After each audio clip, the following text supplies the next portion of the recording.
سلطنت عثمانیہ۔ ارطغرل کون تھے؟ ارطغرل غازی کے نام سے ایک ترکی ڈرامہ حال ہی میں پاکستانی ٹیلی ویژن پر اردو زبان میں نشر کیا جا رہا ہے، لیکن اردو زبان میں ڈبنگ سے قبل یہ ڈرامہ پاکستان میں اس حد تک مقبول ہے کہ اس کے مضمون میں وزیر اعظم عمران خان کو بھی گنا جاتا ہے، جو اس میں دکھائی گئی اسلامی تہذیب کی تعریف کر چکے ہیں۔ عثمانی روایت کے مطابق ارطغرل سلطنت عثمانیہ کے بانی عثمان اول کے والد تھے۔ اس کے علاوہ ان کے بارے میں حقائق پر مبنی معلومات نہ ہونے کے برابر ہے۔ کئی صدیوں تک دنیا کے ایک بہت بڑے حصے پر حکمرانی کرنے والے اس خاندان اور سلطنت کا آغاز تاریخ کے دند لکھوں میں گم ہو چکا ہے۔ تاریخ کی کتابوں میں عثمانی روایت کے علاوہ اس دور کی دو ٹھوس نشانیاں، ایک سکہ اور بازنطینی سلطنت کے مورخ کی ایک تحریر اور عثمان کے ایک خواب کا ذکر ملتا ہے۔ عثمان کا تعلق آج کے ترکی میں انطویلہ کے علاقے میں آباد ترک خانہ بدوش قبیلے سے تھا، اور اس کی حکومت انطویلہ کی درجنوں چھوٹی چھوٹی حکومتوں میں سے ایک تھی جن کی طاقت میں زیادہ فرق نہیں تھا۔ سوال یہ پیدا ہوتا ہے کہ آخر عثمان یا پھر ان کے والد نے ایسا کیا کہ صرف اس خاندان کا راج قبیلے سے چھوٹی ریاست اور پھر انطویلہ کی بڑی سلطنت بننے سے 3 بر اعظموں میں پھیلا اور پھر خلافت میں تبدیل ہو۔ سلطنت عثمانیہ کی بنیاد 14ویں صدی کے اوائل میں رکھی گئی اور یہ 20ویں صدی میں ختم ہوئی۔ اس دوران ایک ہی خاندان سے تعلق رکھنے والے 37 سلطان کا مل اتنی دیر حکومت کرنا معجزے سے کم نہیں۔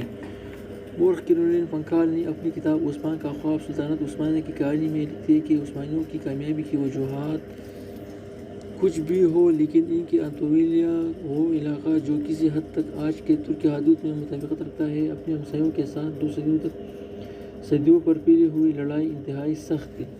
3 بر اعظموں کے سلطان۔ یروشلم میں بابا فرید کے سرائے منگول آندھی جس سے بغداد آج تک سنبھال نہیں پایا۔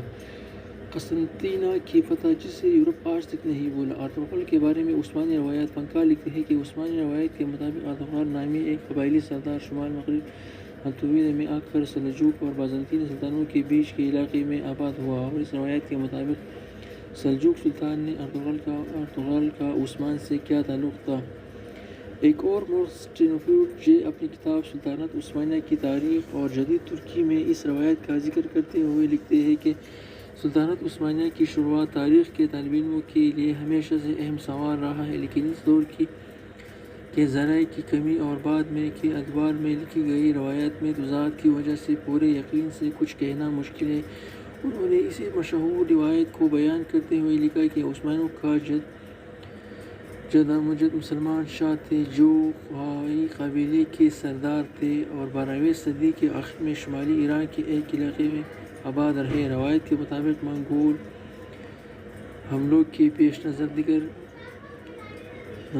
بہت سے ترک قبائل کی طرح قبیلہ میں غلامی اور تباہی سے بچنے کے لیے نئے علاقوں کی طرف روانہ ہوا، اور یہ شاہ کے مطابق خیال ہے کہ سلمان شاہ شام میں داخل ہوتے ہوئے دریائے فرات میں ڈوب گئے، اور اس کے بعد ان کے ڈوبنے ان کے 2 بیٹے واپس چلے گئے، جبکہ ارطغرل نے مغرب کی طرف اپنا سفر جاری رکھا اور انطویلہ کے علاقے میں داخل ہو گئے، جہاں سلجوق حکمرانوں نے ان کی مدد کے بدلے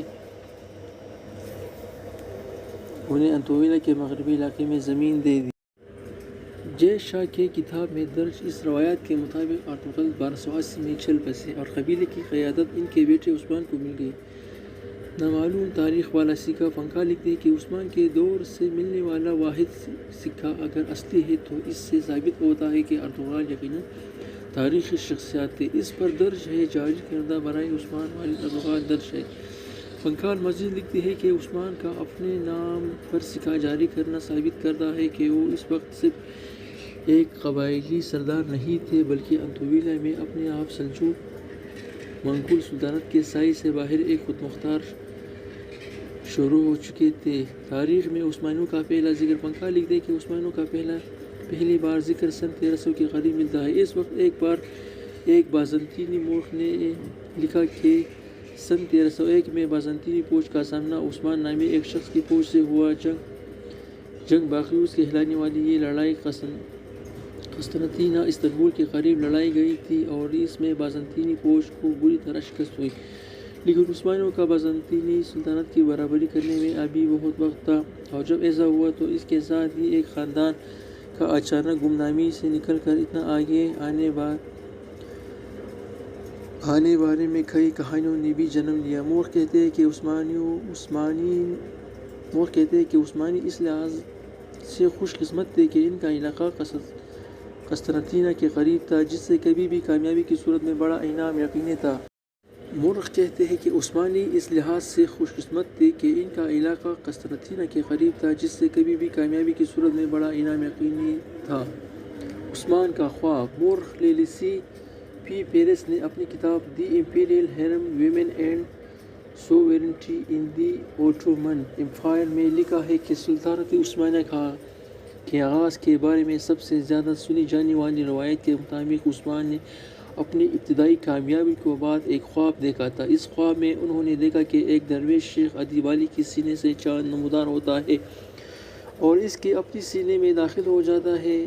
اس کے ساتھ ہی اس پیڑ سے ایک بہت بڑا درخت نکلتا ہے جس کا سایہ پوری دنیا پر چھا جاتا ہے۔ اس درخت کی شاخوں کے نیچے چشمے بہتے ہیں جن سے لوگ پانی پیتے ہیں اور کھیت سیراب ہوتے ہیں۔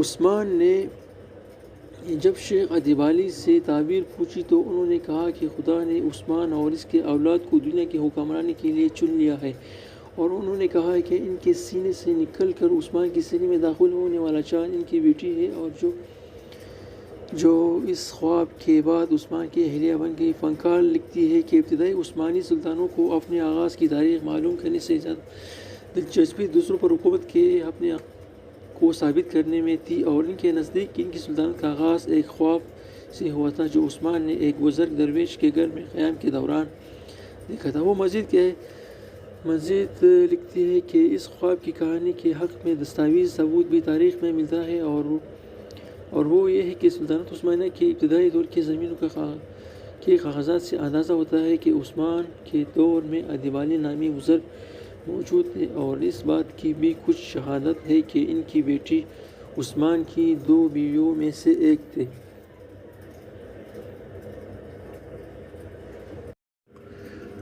ارطغرل کا انطویلیہ 13ویں صدی کا انطویلیہ تھا۔ کیرولائن فنکار لکھتی ہے کہ جس انطویلیہ میں یہ ترک قبائل پہنچے تھے وہاں بہت عرصے سے کئی نسلوں اور مذہب کے لوگ آباد تھے، جن میں یہودی، ارمینیائی، کرد، یونانی اور عرب شامل تھے۔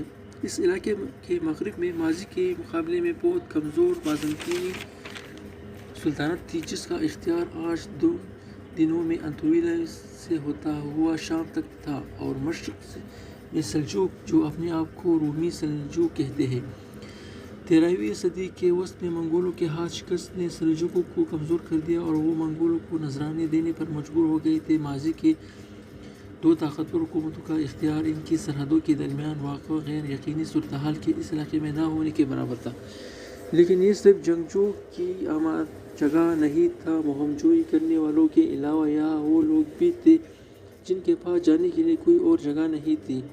فنکار فرنٹیئر کے اس علاقے کے جہاں سلطنت عثمانیہ کی بنیاد رکھی گئی تصویر کھینچتے ہوئے بتاتے ہیں کہ اس علاقے میں خانہ بدوشوں، نیم خانہ بدوشوں اور لٹیروں، فوجی سماعت کے شوقینوں، مختلف پس منظر والے غلاموں، درویشوں، رہبوں اور بکھیری ہوئی آبادی کے دور رویے کرتے پادریوں پناہ کی تلاش میں نکلے ہوئے گھر کسانوں، شہر والوں، سکون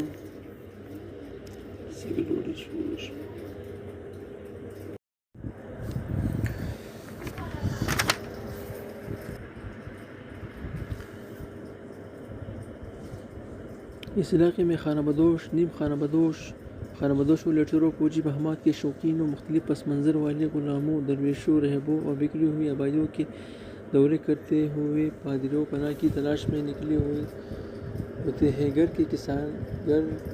گھر کسانوں، شہروں والوں، سکون اور مقدس مقامات، مسلمان اور زلزلہ اور خطرات سے نہ ڈرنے والے تاجروں کی گزرگاہوں کی جال بچھے ہوئے تھے۔ فنکار لکھتی ہے کہ اس بد انتظامی والے علاقے کی خاص بات مسلمان درویشوں کی موجودگی تھی۔ مسیحی رہبوں کی طرح وہ بھی ہر وقت سفر میں رہتے یا پھر اپنے پیروکاروں کے درمیان قیام کرتے اور ان کی زندگی روایت کا حصہ بن گئی۔ درویشوں کی گولیاں علاقے میں اسلام کی اس تصویر کی نشانی تھے جو انطویلیہ میں سلجوقی سلطان کے سنی اسلام کے ساتھ عام تھا۔ یہ شاہ اپنی کتاب میں لکھتے ہیں کہ ترک خانہ بدوش و طویلہ آئے تو صوفی بزرگ بھی ان کے ساتھ ہی آئے، جس پر طاقتور سلجوق حکمران کا کوئی اعتراض نہیں تھا، کیونکہ وہ ان صوفیوں کے لوگوں میں مقبولیت کی وجہ سے اپنے علاقوں سے نکل جانے پر خوش تھے۔ جے شاہ مزید لکھتے ہیں کہ اس عمل میں کچھ مسیحی ہلاک اور اپنا علاقہ چھوڑ کر جانے پر مجبور ہوئے، لیکن زیادہ تر اپنی جگہ پر رہے۔ کچھ نے اسلام بھی قبول کیا۔ کچھ ترک صوفی سلسلے مسیحی مذہبی مقامات میں بھی داخل ہوئے جہاں مسیحی اور مسلمان ساتھ ساتھ ایک ہی جگہ پر عبادات کرتے نظر آتے تھے۔ اردغال کا مزار سوگت کے علاقے، جس کے بارے میں کہا جاتا ہے کہ یہ اردغال کو سلجوق کے سلطان سے ملا تھا، میں اردغال کے نام کی ایک چھوٹی سی مسجد اور ایک مزار ہے جس میں عثمان کے بیٹے ارحا نے اضافہ کیا۔ انکال لکھتی ہے کہ اس مسجد اور مزار پر اتنی بار کام ہوا ہے کہ اس کی پہلی تعمیر سے کوئی نشانی نہیں بچی، اس لیے کسی عمارت کے بارے میں پورے اعتبار سے نہیں کہا جا سکتا کہ وہ عثمان کے دور کی۔ اردغال کی زندگی پر ٹی وی ڈرامہ کیوں؟ امریکن یونیورسٹی آف بیروت کے ماہر بشریات جوش کارنی نے مڈل ایسٹرن ریویو میں شائع ہونے والے ایک مضمون میں سوال اٹھایا کہ ترک حکومت نے کئی مشہور کرداروں کو چھوڑ کر آخر اردغال کا ہی کیوں انتخاب کیا؟ جوش کارنی کہتے ہیں کہ سلطنت عثمانیہ میں سلطان سلیمان 1520 سے لے کر 1560 تک اور عبدالحمید روم 1876 سے لے کر 1909 تک کی مشہور شہرت اردغال سے بہت زیادہ ہے، لیکن اردغال ان پر ٹی وی سیریل بننا بغیر وجہ نہیں۔ ترک ٹی وی چینل TRT کی دنیا بھر میں انتہائی کامیاب سیریز نے دیریلیس اردغال ان کے خوائی قبیلے کی انطولیہ میں مختلف دشمنوں سے لڑتے ہوئے پیشرفت پر مبنی ہے۔ نتیجتاً جبکہ تاریخی کردار اردغال کے بارے میں بہت کم لوگ جانتے ہیں، TRT کا کردار ترکی میں اور ترکی سے باہر مقبول ہے اور لوگ اس سے پیار کرتے ہیں۔ سن 2018 میں لکھے گئے اس مضمون میں کارنی کہتے ہیں کہ اسی سیریز کے کئی پہلو ترکی میں ہونے والے آئینی ریفرنڈم کے اشتہاروں میں واضح تھے، جس سے کوئی شک نہیں رہتا کہ تاریخ اور پاپولر کلچر کو سیاسی فائدے کے لیے اکٹھا کر دیا گیا ہے۔ کارنی کہتے ہیں کہ ایک ایسے کردار کے بارے میں ٹی وی سیریل بنانے میں جسے لوگ نہیں جانتے، آسانی یہ ہے کہ اسی کو کسی بھی رنگ میں پیش کیا جا سکتا ہے، جبکہ مقبول شخصیات کی خوبیوں اور خامیوں کے بارے میں ان کی خامیوں اور خوبیوں کے بارے میں لوگوں کو پتہ چل سکے کہ مسلمانوں کی کس طرح سے تاریخ تھی۔